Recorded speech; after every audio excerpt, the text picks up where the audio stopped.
നമ്മൾ മീൻ ഇവിടെ വെട്ടി കഴിഞ്ഞിട്ടുണ്ട്. ഇനി നമുക്കിത് നന്നായിട്ട് തേച്ചൊരച്ച് എടുക്കാം. ഓക്കെ, പിന്നെ നമ്മളിപ്പോൾ ഇത് നന്നായിട്ട് വൃത്തിയാക്കി എടുത്തിട്ടുണ്ട്. ഇതിൻ്റെ ഈ വയറ്റിലെ ഈ ഒരു സാധനം കളയാനായി ഇച്ചിരി പാട്. പക്ഷെ നമ്മളൊരു വിധത്തിൽ നല്ല ഗ്ലാസ് പോലെ കഴുകിയെടുത്തിട്ടുണ്ട്. ഇത് ആക്ച്വലി ഇവിടെ ചെങ്കലവ എന്നാണ് ഇതിന് പറയുന്നത്. പക്ഷെ എൻ്റെ നാട്ടിൽ ഇതിനെ കിളിമീൻ എന്നാണ് പറയുന്നത്. നിങ്ങളുടെ നാട്ടിൽ എന്താ ഇത് പറയുന്നതെന്ന് എനിക്കറിയില്ല. നമുക്കിത് വാരി വേറൊരു പാത്രത്തിലേക്ക് മാറ്റാം. എന്ന് വെച്ച് കഴിഞ്ഞാൽ നമ്മൾ ഈ ചട്ടിക്കകത്ത് തന്നെയാണ് കറി ചെയ്യുന്നത്. പിന്നെ കറി വെക്കുന്നതിനേക്കാൾ എപ്പോഴും നല്ലത് എനിക്ക് തോന്നുന്നു കിളിമീൻ വറക്കുന്നതിനോടാണ് കൂടുതലും എല്ലാവർക്കും താല്പര്യം. അപ്പോൾ നിങ്ങൾക്ക് എന്താണ് താല്പര്യം എന്നുള്ളത് കമൻറ്റ് ചെയ്യുക. കറിയാണോ വറക്കുന്നതാണോ എന്നുള്ളത്. നമുക്കെന്നാൽ കറി പ്രിപ്പയർ ചെയ്യാനായിട്ട് തുടങ്ങാം. മീൻ വൃത്തിയാക്കിയത്, നമുക്ക് വേണ്ട വെളിച്ചെണ്ണ, ഇഞ്ചി, വെളുത്തുള്ളി, പച്ചമുളക് ചെറുതായിട്ട് അരിഞ്ഞത്. ഇതിനകത്ത് പൊടികളെല്ലാം ഉണ്ട്. മല്ലിപ്പൊടി, മഞ്ഞൾപ്പൊടി, മുളക് പൊടി. ഇത് നമ്മുടെ കടുകാണ്, ആവശ്യത്തിനെടുത്താൽ മതി. ഇതിലും ഉണ്ട് കടുക്. പിന്നെ ഉലുവ. ഇത്രയാണ് നമ്മൾ എടുത്ത് വച്ചേക്കുന്നത്. നമ്മൾ ചട്ടി എടുത്ത് ഗ്യാസിൽ വെച്ച് കത്തിച്ചിട്ടുണ്ട്. ഇതിലെ വെള്ളം ഒന്ന് വറ്റി കഴിഞ്ഞതിന് ശേഷമാണ് നമ്മൾ ഈ എടുത്ത് വെച്ചിരിക്കുന്ന ഇൻഗ്രീഡിയൻസ് ഓരോന്നായിട്ട് ആഡ് ചെയ്യാൻ പോകുന്നത്. ഓക്കെ, നമ്മുടെ വെള്ളം ഇവിടെ വറ്റി വരുന്നുണ്ട്. അപ്പോൾ വറ്റി വന്ന് എന്ന് കണ്ടു കഴിഞ്ഞാൽ നമുക്ക് പതിയെ എണ്ണ ഒഴിച്ചു കൊടുക്കാം. നമ്മുടെ ചട്ടി ഇവിടെ നന്നായിട്ട് ചൂടായിട്ടുണ്ട്. നമുക്ക് തീ ഒന്ന് സിമ്മിലിട്ട് കൊടുക്കാം. അതിന് ശേഷം നമ്മൾ വെളിച്ചെണ്ണ, നല്ല വെളിച്ചെണ്ണയാണിത്, ഇത് ചട്ടിയിലേക്ക് നമുക്ക് പതിയെ ഒഴിച്ചു കൊടുക്കാം. ഓക്കെ, ആവശ്യത്തിന് വെളിച്ചെണ്ണ എടുത്താൽ മതിയാകും. എനിക്ക് ഏറെ വെളിച്ചെണ്ണ എടുക്കുന്നതാണ് ഇഷ്ടം. അതുകൊണ്ട് ഞാൻ കുറച്ച് വെളിച്ചെണ്ണ എടുത്തിട്ടുണ്ട്. ഇത് നന്നായിട്ട് ചൂടായി എന്ന് കണ്ടു കഴിയുമ്പോൾ നമുക്കിതിലേക്ക് കടുകും ഉലുവയും ഇട്ട് കൊടുക്കാം. ഞാനിവിടെ കടുകും ഉലുവയും ഈ ചട്ടിയിലേക്ക് ഒന്നിച്ചാണ് ഇട്ടേക്കുന്നത്. അതെന്തിനാണെന്ന് വെച്ചാൽ ഒരുപോലെ ഇത് പൊട്ടി കഴിയും. അല്ല, കടുക് പൊട്ടിയിട്ട് ഉലുവ ഇടുമ്പോൾ എണ്ണയും കടുകും കൂടെ അതിൽ കിടന്ന് കരിയും. അപ്പോൾ അങ്ങനെ കരിയാതിരിക്കാനാണ് കടുകും ഉലുവയും കൂടെ ഒന്നിച്ചിട്ടിരിക്കുന്നത്. ഇനി എണ്ണ നന്നായി ചൂടായ ശേഷം ഈ കടുകും ഉലുവയും പൊട്ടിയെന്ന് ഉറപ്പ് വന്നാൽ നമുക്ക് എടുത്തു വച്ചിരിക്കുന്ന ഈ ഉള്ളി, വെളുത്തുള്ളി, ഇഞ്ചി, പച്ചമുളകിൻ്റെ ആ ഒരു ഇൻഗ്രീഡിയൻ്റ് ഇതിലേക്ക് ആഡ് ചെയ്ത് കൊടുക്കാവുന്നതാണ്. Okay, let's see. ഇവിടെ നമ്മുടെ കടുകും ഉലുവയും ഏകദേശം പൊട്ടാനായിട്ട് തുടങ്ങിയിട്ടുണ്ട്. നിങ്ങൾക്ക് സൗണ്ട് കേൾക്കാമെന്ന് ഞാൻ വിചാരിക്കുന്നു പൊട്ടുന്നതിൻ്റെ. കണ്ടോ, നല്ല ഭംഗിയായിട്ട് അത് പൊട്ടാനായിട്ട് തുടങ്ങിയിട്ടുണ്ട്. നമ്മുടെ കടുക് ഇവിടെ കരിഞ്ഞിട്ടുണ്ട് ഏകദേശം. അപ്പോൾ നമുക്കിതിലേക്ക് ഇത് ഇട്ട് വെള്ളമയം ഉള്ളതുകൊണ്ട് പൊട്ടിത്തെറിക്കുന്നു. നിങ്ങൾ സിമ്മിലിട്ടിട്ട് വെള്ളമയം ഉള്ളത് അടുപ്പിലേക്ക് ഇടാൻ പാടുള്ളൂ. അല്ലാന്നുണ്ടെങ്കിൽ പൊട്ടിത്തെറിച്ച് സ്ഫോടനം ഉണ്ടാകാനുള്ള സാധ്യതയുണ്ട്. അപ്പം ഇത് ഒന്ന് ഈ എണ്ണയിൽ കടന്നൊന്ന് വാടെന്ന് വെച്ചാൽ ആ ഒരു പച്ച മണം ഒന്ന് മാറി കിട്ടിയാൽ മതി. ഒത്തിരി വാങ്ങണമെന്നൊന്നും നിർബന്ധമില്ല. ഇതൊന്ന് പല സൈസിലുള്ള കടുകായതുകൊണ്ടാണെന്ന് തോന്നുന്നു എല്ലാം ഒന്നിച്ച് പൊട്ടിയില്ല. ചിലത് ഒരുമാതിരി കരിഞ്ഞ പോലെയായി, പക്ഷെ ചിലതൊന്നും മൂത്ത് വന്നതേ ഉള്ളൂ. എന്താണെന്നറിയില്ല, ഉലുവയും കടുകും തമ്മിൽ വഴക്കായതുകൊണ്ടായിരിക്കും ഇങ്ങനെ സംഭവിച്ചത്. എന്തായാലും നമുക്ക് കുഴപ്പമില്ല. നമ്മുടെ ബാക്കി കൂട്ടുകാരൊക്കെ ഉലുവയോടും കടുകിനോടും കൂടി ചേർന്ന് അങ്ങനെ ചൂടായി വരുന്നുണ്ട്.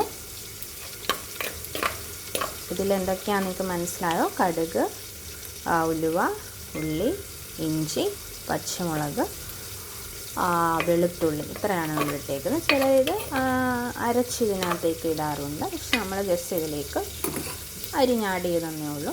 അതൊന്ന് മൂത്ത് വരുമ്പോഴേക്കും, മൂക്കണം എന്നില്ല, ഒരു പച്ചമണം മാറി വരുമ്പോഴേക്കും നമുക്കിതിലേക്ക് പൊടികൾ ഇട്ട് കൊടുക്കാം. അതിന് മുമ്പായിട്ട് നമ്മുടെ തൊടിയിലുണ്ടായ നല്ല ഫ്രഷ് കറിവേപ്പിലയാണിത്. ഇതിലൊരു കുറച്ച് നമുക്കിതിലേക്ക് ആഡ് ചെയ്ത് കൊടുക്കാവുന്നതാണ്. ഓക്കെ, ഇപ്പോൾ നമുക്ക് ഇളക്കി കൊടുക്കാം. അടുത്ത ആൾ വന്നപ്പോഴും ഒരു നല്ല പൊട്ടിത്തെറി തെറിച്ചു. ഇച്ചിരി എൻ്റെ മുഖത്തേക്കും കയ്യിലേക്കും ഒക്കെ വീണിട്ടുണ്ട്. സോ അതൊന്നും ഒരു പ്രശ്നമേ അല്ല എന്ന് കരുതി ഞാൻ മുന്നേറുകയാണ് ഗെയ്സ്. ഇവിടെ നിങ്ങൾക്ക് കാണാം, ഞാനിവിടെ നല്ല കുടംപുളിയാണ് എടുത്തേക്കുന്നത്. ചെറിയ സ്ലൈസസ് ആയിട്ട് ഞാൻ എടുത്തിട്ടുണ്ട്. അപ്പോൾ ഞാൻ എന്താ ചെയ്യുന്നതെന്ന് വെച്ചാൽ, നമ്മുടെ ഈ കുടംപുളി ഈ ഇഞ്ചി വെളുത്തുള്ളി അതിലേക്ക് ഇട്ട് ഒന്ന് വഴറ്റിയതിന് ശേഷമാണ് പൊടികളെല്ലാം കൂടി ഒന്ന് ആഡ് ചെയ്ത് കൊടുക്കും. ഓക്കെ, ഒന്ന് അതിൻ്റെ ഒന്നൊരു പച്ചമണം മാറും. അങ്ങനെ ചെയ്താലും ടേസ്റ്റാണ്. ചിലർക്ക് അങ്ങനെ ചെയ്യുന്നത് ഇഷ്ടമാവില്ല, ചിലർക്ക് ഇഷ്ടമാണ്. എന്നിരുന്നാലും എനിക്കത് വളരെ ഇഷ്ടമാണ്.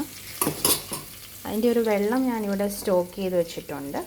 സ്റ്റോക്ക് ചെയ്യുന്നത് എന്തിനാണെന്ന് വെച്ച് കഴിഞ്ഞാൽ നമ്മുടെ ഈ ഗ്രേവി പ്രിപ്പയർ ചെയ്യാൻ വേണ്ടിയിട്ടാണ് അത് സ്റ്റോക്ക് ചെയ്ത് വെക്കുന്നത്. ഓക്കെ, ഇനി നമുക്ക് എടുത്ത് വെച്ചിരിക്കുന്ന മല്ലിപ്പൊടി, മുളക് പൊടി, മഞ്ഞൾപ്പൊടി ഇതിലേക്ക് ഇട്ട് കൊടുക്കാം. സിമ്മിലാണ് ഞാൻ ഇട്ടിരിക്കുന്നത്, അല്ലാന്നുണ്ടെങ്കിൽ നമ്മുടെ ഉദ്ദേശിച്ച കാര്യമെല്ലാം കഴിഞ്ഞു പോകും. വളരെ കുറച്ച് മീനേ ഉള്ളൂ, അതുകൊണ്ടാണ് ഞാൻ കുറച്ച് പൊടികൾ മാത്രമേ എടുത്തിട്ടുള്ളൂ.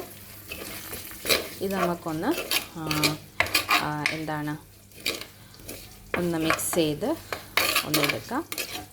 ഏകദേശം ഒന്ന് മൂക്കുന്നു എന്ന് കണ്ടു കഴിയുമ്പോൾ ഇച്ചിരി വെള്ളം ആഡ് ചെയ്ത് കൊടുക്കാം. ഇത് വലിയ ചട്ടിയാണ്. ഈ ചട്ടിയിൽ കൊള്ളാനും മാത്രമുള്ള മീനില്ല, പക്ഷെ കാണുമ്പോൾ ഒരു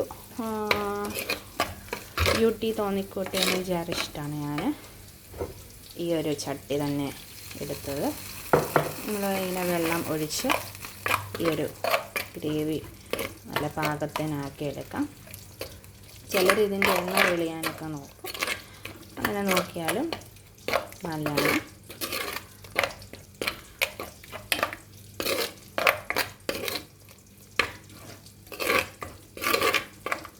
ഇനി നമ്മളിവിടെ എടുത്ത് വെച്ചിരിക്കുന്ന പുളിവെള്ളം നമുക്കിതിലേക്ക് ഒഴിച്ചു കൊടുക്കാം.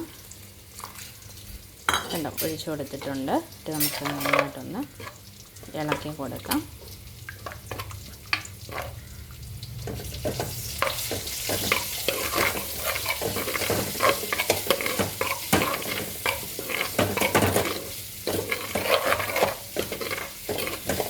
ഓക്കെ, ഇതിൽ നമ്മുടെ പ്രധാന ഐറ്റം ആഡ് ചെയ്തിട്ടില്ല. നിങ്ങൾ ആരെങ്കിലും ശ്രദ്ധിച്ചോ എന്നറിയില്ല, നമ്മുടെ ഉപ്പ്. സോ നമുക്ക് കുറച്ച് ഉപ്പ് ഇതിലേക്ക് ആഡ് ചെയ്ത് കൊടുക്കാം. ഉപ്പ് എടുത്തിട്ടുണ്ട്. ഈ ഉപ്പ് നമുക്ക് ഇതിലേക്ക് വിതറി കൊടുക്കാം. ഇനി ഇത് നന്നായിട്ടൊന്ന് ഇളക്കാം. അതിനുശേഷം ഇതിലേക്ക് കുറച്ചും കൂടി വെള്ളം ആവശ്യത്തിന് ഒഴിച്ചു കൊടുക്കാം. നമുക്ക് എത്ര ചാറ് വേണം അതിനനുസരിച്ച് നമ്മൾ വെള്ളം ഒഴിച്ചു കൊടുക്കണം. ഓക്കെ, ഇനി നമ്മുടെ മെയിൻ ഐറ്റമായിട്ടുള്ള മീൻ ഇവിടെ ആയിട്ടുണ്ട്. അത് നമുക്കിതിലേക്ക് പിറക്കി കൊടുക്കാം.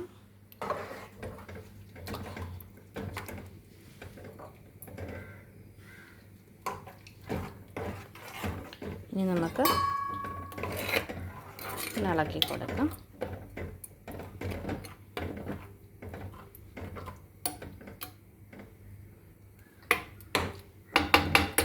അതിൻ്റെ മേളിലേക്ക് അല്പം കറിവേപ്പിലയും കൂടെ നമുക്ക് ഇട്ട് ഇത് മൂടി വെച്ച് വേവിക്കാം. ഓക്കെ, കണ്ടോ, നമ്മളിവിടെ ഇപ്പോൾ അതിൻ്റെ ഇൻഗ്രീഡിയൻസ് എല്ലാം ചേർത്ത് നല്ല ഭംഗിയാക്കി വെച്ചിട്ടുണ്ട്.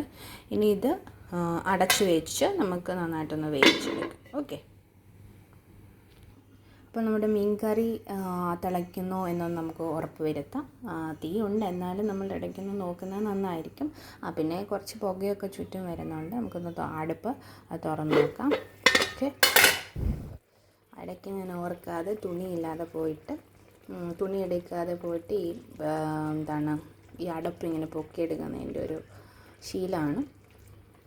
ഇപ്പം തൊട്ട് കഴിയുമ്പോഴാണ് നമ്മൾ അറിയുന്നതെന്ന് പറയുന്ന പോലെ, തൊട്ട് കഴിയുമ്പോഴാണ് ഇത് പൊള്ളുമ്പോഴാണ് ഇത് ശരിക്കും നമ്മൾ എന്താ പറയുക, ഈ തട പിടിക്കണ തുണിയില്ലാതെ പിടിച്ചെന്ന് ഓർക്കാറ്. സോ ഇവിടെ നന്നായിട്ട് ഇത് തിളച്ചിട്ടുണ്ട്. നല്ല മണമൊക്കെ വരുന്നുണ്ട് മീൻ കറിയുടെ. എൻ്റെ വായിൽ വെള്ളം വരുന്നു പ്ലീസ്. നിങ്ങൾക്ക് ഇതിൻ്റെ ഒരു കൺസിസ്റ്റൻസിയൊക്കെ മനസ്സിലാക്കുന്നുണ്ടോ? നല്ല കുറുകി ഇത് വന്നിട്ടുണ്ട്. മീനൊക്കെ നന്നായിട്ട് വെന്തിട്ടുണ്ട്. ഒരു 5 മിനിറ്റ് ഇതൊന്ന് റെസ്റ്റ് ചെയ്യാൻ വെച്ചതിന് ശേഷം നമുക്കിതിൻ്റെ മൂടി ഒന്ന് തുറന്ന് നോക്കാം. ഓക്കെ, ഇപ്പം നമ്മുടെ മീൻ കറി ഇവിടെ റെഡി ആയിട്ടുണ്ട്. ഞാൻ തീയൊക്കെ ഓഫ് ചെയ്തിട്ടുണ്ട്.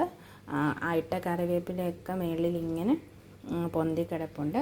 ഞാനിവിടെ നിങ്ങളെ കാണിക്കാൻ വേണ്ടി ഗാർണിഷിങ്ങിന് വേണ്ടിയിട്ട്, അങ്ങനെ ഗാർണിഷ് ചെയ്യണം എന്നൊന്നുമില്ല, കുറച്ച് എന്താ പറയുക പച്ച കറിവേപ്പില എടുത്ത് മാറ്റി വെച്ചിട്ടുണ്ടായിരുന്നു. അവർ നല്ല ഫ്രഷ് കറിവേപ്പിലയാണ്, നമ്മുടെ തൊടിയിൽ തന്നെയാണിത് ഉണ്ടായിരിക്കും. നമുക്ക് നിറച്ചും കറിവേപ്പിലയുണ്ട് അതിൻ്റെ. അപ്പോൾ ഇത് നമുക്ക് മേളിലോട്ടൊന്ന് ഗാർണിഷിങ്ങിന് കൊടുക്കാം. ഇത് ഞാനൊരു മാങ്ങയാണ് എടുത്ത് വെച്ചിരിക്കുന്നത്. അത് നമുക്കൊരു ഇതിന് വേണ്ടി അവിടോട്ട് വെച്ച് കൊടുക്കാം. സോ നമ്മുടെ മീൻ കറി ഇവിടെ റെഡി ആയിട്ടുണ്ട്. Okay, thank you. അടുത്തൊരു ഫിഷ് കറിയുമായി കാണുന്നത് വരേക്കും ബൈ ബൈ.